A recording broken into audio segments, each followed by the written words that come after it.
often said here on the show that crime is particularly soft on those that commit crime, you know? The punishment really is simply not there. And it doesn't seemingly matter what you do, it's almost a highlight, a badge of honour. It doesn't seem to matter either whether you are snapped being carted off into a police van. They're more than happy to have their picture slapped all across the world of social media.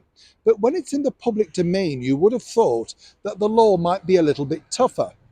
Earlier this year, as we all really were reading from the sad demise of our wonderful monarch, Queen Elizabeth II, as naturally you could understand, her family all around her were devastated.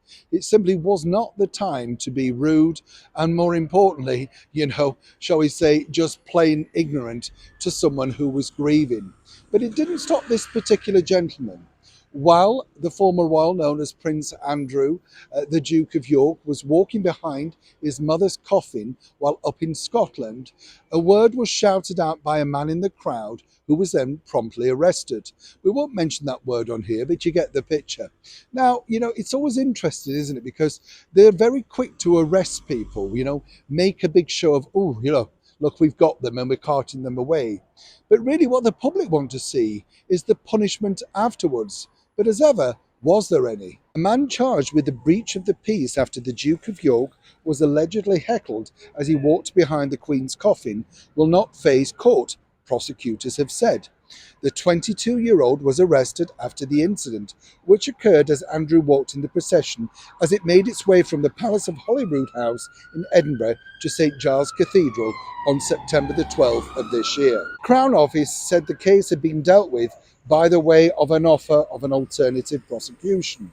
But there lies your problem, you see. The public need to know, well, what is that prosecution? Because the bottom line is it was horrifically embarrassing and, more importantly, just showed the complete lack of respect, regardless of who the former royal Prince Andrew, the Duke of York, is.